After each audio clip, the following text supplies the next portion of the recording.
ప్రేక్షకులందరికీ నమస్కారం. ఈరోజు మన స్టూడియోలో ప్రముఖ ఆధ్యాత్మికవేత్త, ఆస్ట్రాలజర్ బ్రహ్మశ్రీ సుభాష్ శర్మ గారు మనతో ఉన్నారు. గురుగారితో మాట్లాడేద్దాం. నమస్కారం గురుగారు. శ్రీమాత్రే.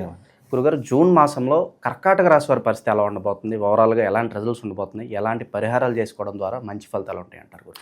తప్పకుండా తెలియజేస్తాను. ముందుగా ప్రేక్షకులందరికీ శ్రీమాత్రే నమః, శ్రీ గురుభ్యో నమః. నమో దేవ్యై మహాదేవ్యై శివాయై సతం నమః. నమ ప్రకృత్యై భద్రాయై నిహతాం ప్రణతాస్మిత. కర్కాటక రాశిలో పుట్టినటువంటి జాతకులు మంచి యోగ పరులను చెప్పుకోవచ్చు. మంచి నైపుణ్యం కలిగినటువంటి వ్యక్తులు. వీళ్ళు జీవితంలో మహర్జాతకులని కూడా చెప్పుకోవచ్చు. మంచి విద్యా అర్హత కలిగినటువంటి వారు, మంచి ప్రయోజక కారణమైనటువంటి వాళ్ళు ఈ కర్కాటక రాశి వారు ఒకరని చెప్పుకోవచ్చు. ఎక్కువగా వీళ్ళు సాఫ్ట్వేర్ రంగంలో కానీ, గవర్నమెంట్ రంగంలో కానీ ఎక్కువగా ఉండేటటువంటి రాశులలో ఈ కర్కాటక రాశి వారు ఎక్కువగా ఉంటూ ఉంటారు. అలాగే వీళ్ళు జీవితంలో మంచి నైపుణ్యంతో పాటు మంచి తెలివితేటలు కలిగినటువంటి వ్యక్తులుగా కానీ కూడా చెప్పుకోవచ్చు. వీళ్ళకు రాబోయేటటువంటి రోజుల్లో కూడా మంచి భవిష్యత్తు ఏర్పడబోతుంది. వీళ్ళకు మంచి ఆదరణ, ఆప్యాయతలు కూడా కుటుంబం తరఫు నుంచి లభిస్తూ ఉంటాయి. వీళ్ళకు పెద్దలంటే గౌరవం ఏర్పడుతూ ఉంటుంది. మంచి గౌరవం, తెలివితేటలు కలిగినటువంటి వారిలో ఈ యొక్క కర్కాటక రాశి వారు ఒకరు అని చెప్పుకోవచ్చు. వీళ్ళు ఎక్కువగా తల్లి చాటు బిడ్డలు అని చెప్పుకోవచ్చు. అంటే తల్లి యొక్క అంటే ఏ పన్నైనా ముందుగా తల్లికే తెలియజేసేటటువంటి లక్షణాలు కలిగినటువంటి వ్యక్తులు. మంచైనా, చెడైనా, లాభ నష్టాలైనా, కష్ట సుఖాలైనా ఎక్కువగా కర్కాటక రాశిలో పుట్టిన జాతకులు తల్లితోనే ఎక్కువగా సఖ్యతతో, ప్రేమతో ఉండేటటువంటి వారిలో అని కూడా చెప్పుకోవచ్చు. కాబట్టి వీళ్ళు తల్లి చాటు బిడ్డలు అని చెప్పుకోవచ్చు. అలాగే ఈ రాశిలో పుట్టినటువంటి వారు చాలా నెమ్మదస్తులు అని చెప్పుకోవచ్చు. మనస్సుని ఎప్పుడూ కూడా ప్రశాంతంగా ఉంచుకోవాలి, మానసిక ఆనందాన్ని పొందాలి అనేటటువంటి ఆలోచనలో ఈ రాశి వారు ఎక్కువగా ఉండేటటువంటి ప్రయత్నాలు చేస్తూ ఉంటారు. అందులోనూ ఈ రాశిలో పుట్టినటువంటి వాళ్ళు గొప్ప గొప్ప తత్వవేత్తలు, శాస్త్రవేత్తలు అయ్యేటటువంటి లక్షణాలు కూడా ఎక్కువగా కనిపిస్తూ ఉన్నాయి. వీళ్ళకి ఏంటి అంటే ఎప్పుడు ఏదో ఒక రీసెర్చ్ చేయాలి, ఏదో ఒకటి కనిపెట్టాలి, ఏదో ఒక దారిలో వెళ్ళాలి, మనకంటూ ఒక గొప్ప నైపుణ్యం కావాలి, మనం 10 మందిలో ఒకరు కాకుండా మనము ప్రత్యేకంగా కనిపించాలి అనేటటువంటి ఆశాధోరణులు కలిగినటువంటి వారిలో ఈ కర్కాటక రాశి వారు ఒకరు అని చెప్పుకోవచ్చు. తద్వారా కర్కాటక రాశి వారికి మంచి సత్ఫలితాలు ఉన్నాయని చెప్పుకోవచ్చు. ఈ మాసంలో కనుక చూసుకున్నట్టయితే కర్కాటక రాశి వారికి 12వ స్థానంలో గురు సంచారం కాబట్టి కొద్దిగా లాభదాయకమైనటువంటి స్థానం కాకుండా కొంచెం నెగిటివ్స్ ఎక్కువగా ఉంటూ ఉంటాయి. ఎందుకంటే ఖర్చులు అధికంగా అవుతూ ఉంటాయి. డబ్బు ఎంత సంపాదించినా కూడా నిలవకపోవడం ఎక్కువగా జరుగుతూ ఉంటుంది. ఎంత ప్రయత్నం చేసినా ఉద్యోగ అవకాశాలు దొరకకపోవడము, లేదా వృత్తి వ్యాపారాదులలో ఇబ్బందులు రావడము, ఇలాంటివి ఎక్కువగా కర్కాటక రాశి వారి యొక్క జాతకంలో ఈ మాసంలో ప్రారంభమవుతూ ఉంటాయి. కనుక ఈ మాసం కొద్దిగా జాగ్రత్తగా ఉండే ప్రయత్నం చేసుకుంటే అన్ని రకాలుగా బాగుండేటటువంటి అవకాశం ఉంటుందండి. కాబట్టి కర్కాటక రాశి వారు ఈ ఒక్క మాసం జాగ్రత్తగా ఉండండి. అలాగే కర్కాటక రాశిలో పుట్టిన జాతకులు ఎక్కువగా ప్రేమ వివాహాలు చేసుకునేటటువంటి అవకాశాలే ఎక్కువగా ఉంటాయి. ఎందుకంటే కర్కాటక రాశి వారిలో ఏంటి అంటే వ్యామోహం తొందరగా పెరిగిపోతుంది. వాళ్ళ పుట్టుకతోనే వాళ్ళకు వ్యామోహం అనేటటువంటి ఒక విధానం ఏర్పడుతూ ఉంటుంది. అంటే డబ్బు చూసినా ఎక్కువగా వ్యామోహపడుతూ ఉంటారు. అమ్మాయిలను చూసినా ఎక్కువగా వ్యామోహం పడుతూ ఉంటారు. అంటే వాళ్ళకి ఏదైనా నచ్చింది అనుకుంటే దాని మీద ఇష్టం విపరీతంగా పెంచుకుంటారు. దాన్ని వ్యామోహం అంటారు. ఆ కోరికతో వీళ్ళు ఎక్కువగా జీవించేటటువంటి అవకాశాలు ఉన్నాయి. కాబట్టి కొన్ని విషయాల్లో చాలా జాగ్రత్తగా ఉండే ప్రయత్నం చేసుకుంటే కర్కాటక రాశి వారికి అన్ని రకాలుగా బాగుంటుంది. ఈ మాసంలో మాత్రం కొద్దిగా గడ్డు కాలంగా ఉంటూ ఉంటుంది. ఈ మాసం కాస్త జాగ్రత్తగా ఉండే ప్రయత్నం చేస్తే అన్ని రకాలుగా బాగుంటుందండి. సో ఈ కాలంలో గురుగారు ఎటువంటి కొత్త వ్యాపారాల జోలికి వెళ్ళకపోవడం మంచిదంటారు? 100%. ఏ వ్యాపారం జోలికి ఇప్పుడున్నటువంటి పరిస్థితుల్లో వెళ్ళకూడదు. ఆఫ్టర్ నెక్స్ట్ మంత్, ఈ మాసం అనేటటువంటి వీళ్ళకి అంత యోగ్యమైనటువంటి మాసం కాదు. కాబట్టి లావాదేవీల విషయంలో కానీ, పెట్టుబడుల విషయంలో కానీ, వృత్తి వ్యాపారాదుల విషయంలో కొత్త బిజినెస్ పెడదాము అని అనుకునే వాళ్ళు కాస్త డ్రాప్ అయిపోండి.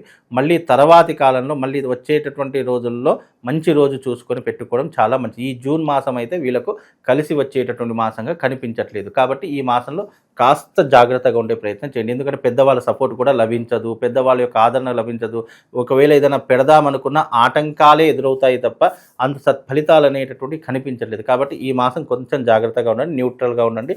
మీరు రెగ్యులర్ ఏదైతే మీరు బిజినెస్ చేస్తున్నారో లేదా ఏదైతే వృత్తి వ్యాపారం చేస్తున్నారో దాన్ని ముందుకు తీసుకుని వెళ్ళే ప్రయత్నం చేసి తర్వాత మళ్ళీ జూన్ అయిపోయిన తర్వాత మళ్ళీ ఆ మాసంలో ప్లానటరీ పొజిషన్ ప్రకారం ఎలా ఉంటుందో దాని ప్రకారంగా తెలియజేయచ్చు. శుభకార్యాలు జరగడానికి ఏదైనా ఆస్కారం కనిపిస్తుందా గురుగారు ఏదన్నా? ప్రస్తుత కాలంలో అయితే శుభకార్యాలు చేయడానికి ఎలాంటి ఆస్కారం కనిపించట్లేదు. ఈ మాసంలో అయితే మరి ముఖ్యంగా ఎలాంటి శుభకార్యాలు అయితే చేయలేదు. ఎందుకంటే ఫైనాన్షియల్ ఇబ్బందుల కారణం చేత ఇంకా కొంచెం పొడిగించే అవకాశాలు, పోస్ట్పోన్ అయ్యేటటువంటి అవకాశాలు ఉన్నాయి తప్ప శుభకార్యాలు చేసేటటువంటి అవకాశాలు కనిపించట్లేదు.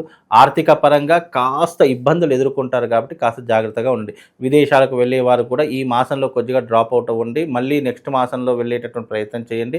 అలాగే ముఖ్యంగా డబ్బు విషయంలో చాలా జాగ్రత్తగా ఉండే ప్రయత్నం చేయండి. తర్వాత కాలంలో కోర్టు కేసులు, పోలీస్ స్టేషన్ వ్యవహారాలు ఇలాంటివి కూడా చిక్కుకునేటటువంటి అవకాశాలు ఉంటాయి కాబట్టి ఈ మాసం కాస్త జాగ్రత్తగా ఉండే ప్రయత్నం చేయండి. గురుగారు ఈ కడ్డుకాలం కాస్త పూర్తవడానికి ఎంత ఎంత సమయం పట్టవచ్చు అంటారు?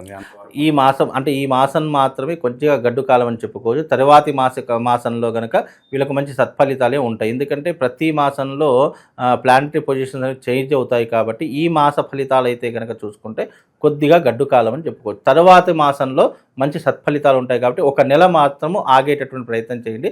తర్వాత మాసంలో కనుక మంచి సత్ఫలితాలు ఉంటాయి. అప్పుడు మనం మళ్ళీ దాని గురించి మాట్లాడుకుందాం. ఓకే, ఇక వైవాహిక జీవితం ఎలా ఉండబోతుంది గురుగారు? వైవాహిక జీవితం చాలా అద్భుతంగా ఉంటుంది, ఆనందంగా ఉంటారు, దాంట్లో ఎలాంటి సందేహం లేదు. వైవాహిక జీవితం చాలా హ్యాపీగా గడిచిపోయేటటువంటి అవకాశాలు వీళ్ళ జాతకంలో. వీళ్ళకి ఏర్పడేటటువంటి కొరత ఒకటి, డబ్బు కొరత ఒకటి, మానసిక ప్రశాంతత కోల్పోతారు. తర్వాత వృత్తి వ్యాపారాదులో కొన్ని చిక్కులు చికాకులు ఏర్పడతాయి. పూర్వీకుల ఆస్తి కోసం కొట్లాడుకునేటటువంటి అవకాశము, దెబ్బలాడేటటువంటి అవకాశం ఉంటుంది, లేదా ఒకరినొకరు దూషించుకునే అవకాశాలు ఇలాంటివి ఎక్కువగా కనిపిస్తుంటాయి. కాబట్టి ఇలాంటి విషయాల్లో కూడా కాస్త జాగ్రత్తగా ఉండి నెమ్మదిగా ఏ సమస్యనైనా కూడా కొంచెం శాంతియుతంగా పరిష్కరించుకునేటటువంటి ప్రయత్నం చేయండి. అనవసరంగా తొందరపడి ఏదైనా నిర్ణయాలు తీసుకున్నారనుకోండి, అది మనల్నే దెబ్బతీసేటటువంటి అవకాశం ఉంటుంది. కాబట్టి ఈ రాశి వారు తొందరపడి నిర్ణయాలు తీసుకోవద్దు. గురుగారు విదేశాలు కాకుండా ఏదో దూర ప్రయాణాలు, ఏదో పని ఉండి వెళ్తూ ఉంటారు, తీరా ఆ పని జరక్క మళ్ళీ తిరిగి వచ్చేస్తూ ఉంటారు. మరి ఇలాంటి ఫలితాలు ఎక్కువగా కనిపిస్తాయి అంటారా మీరు చెప్పండి? ముఖ్యంగా కర్కాటక రాశి వారు ఈ మాసంలో తిరుగు ప్రయాణాలు ఎక్కువగా చేస్తుంటారు. అంటే అనవసరమైన వ్యర్థమైనటువంటి ప్రయత్నాలు చేస్తుంటారు.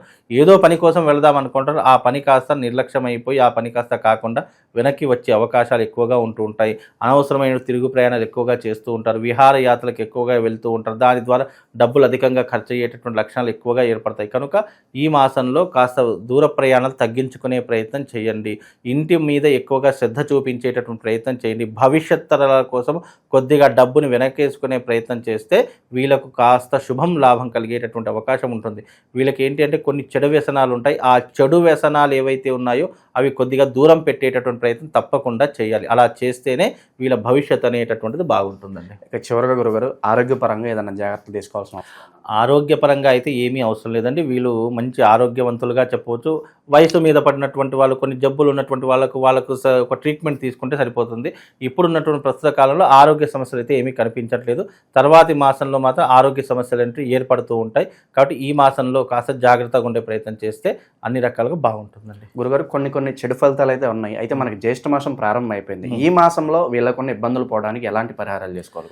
ముఖ్యంగా జ్యేష్ఠ మాసంలో వీళ్ళు చేసుకోవాల్సినటువంటి పరిహారాలు ఏదైనా ఉన్నాయంటే మంగళ చండీ తంత్రం చేసుకోవచ్చు. లేదా వీళ్ళు చేసుకోవాలంటే ఆరోగ్య పాశుపతం అని చెప్పి శివునికి సంబంధించినటువంటి రెమెడీస్ ఉంటాయి. ఆ రెమెడీస్ కనుక చేసుకుంటే ఆరోగ్య విషయంలో కానీ ఆర్థిక విషయంలో కానీ కాస్త దృఢంగా ఉండేటటువంటి అవకాశాలు ఏర్పడతాయి. ఏదైనా నెగిటివ్ ఇంపాక్ట్ ఉన్నా కూడా అవి తొందరగా వెళ్ళిపోయి పాజిటివ్లోకి అడుగుపెట్టేటటువంటి అవకాశం ఉంటుంది.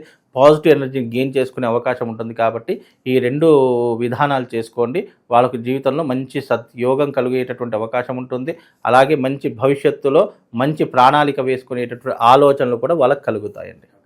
జూన్ మాసంలో ఓవరాల్గా ఈ రాశి వాళ్ళందరికీ ఏ విధంగా ఉండబోతుందో చాలా బాగా వివరించారు సార్. ధన్యవాదాలు.